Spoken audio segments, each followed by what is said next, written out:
Welcome to the Daily Taoist podcast with Will S.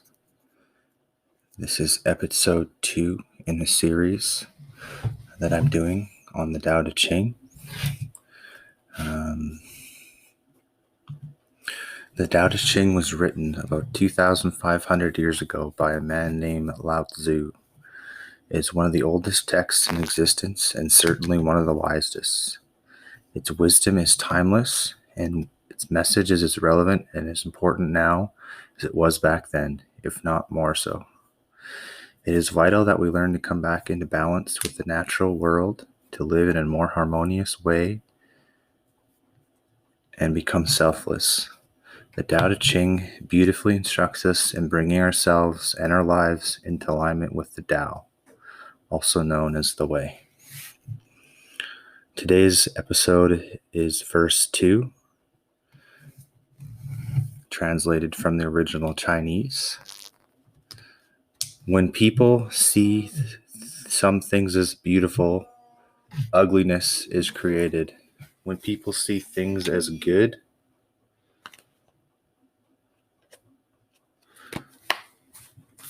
evil is created.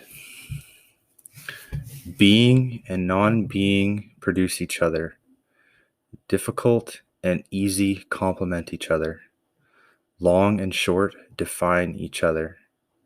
High and low depend on each other. Before and after follow each other. The master lives openly with apparent duality and paradoxical unity. Therefore, he acts without doing anything and teaches without saying a word. Things arise and he lets them come. Things disappear and he lets them go. But he has but doesn't possess. Acts without any expectations. When his work is done, he takes no credit, and this is why it will last forever. The essence of the Tao is non-duality.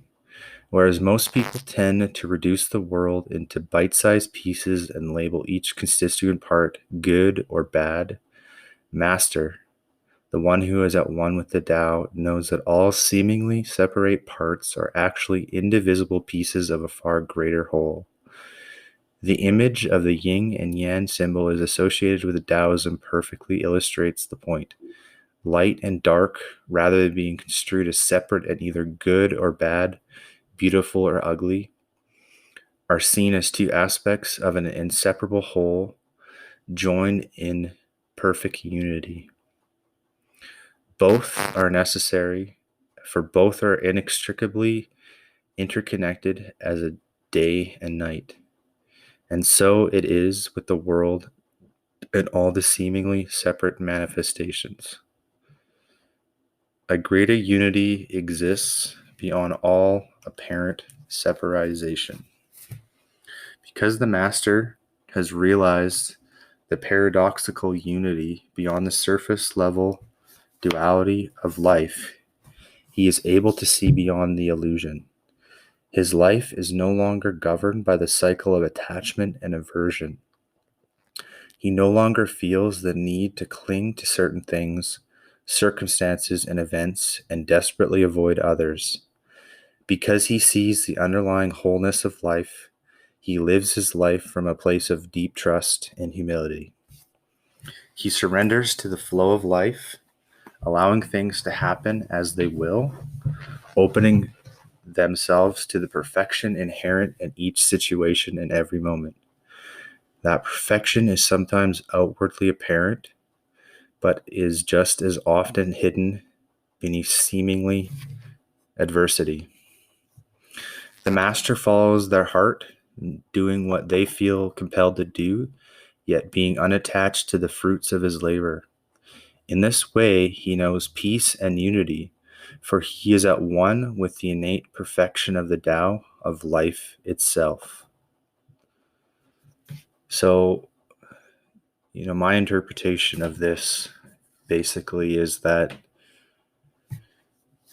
there's no point in labeling things, because it just creates barriers inside of your own mind and perceptions of reality, when in fact there are no barriers. Life is completely transparent if we're willing to listen and truly come to an understanding. Um,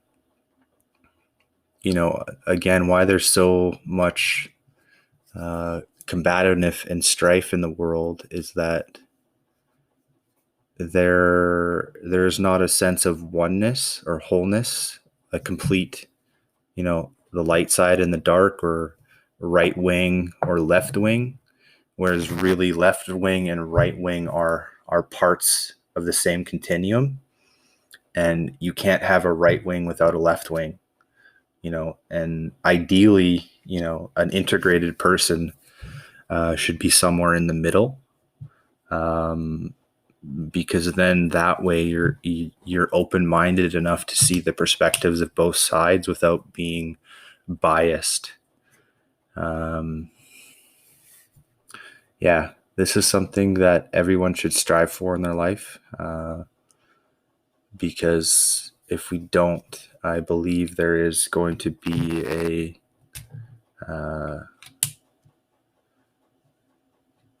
a shift, a major shift, right, in the way that we live, because what we're doing right now is not sustainable.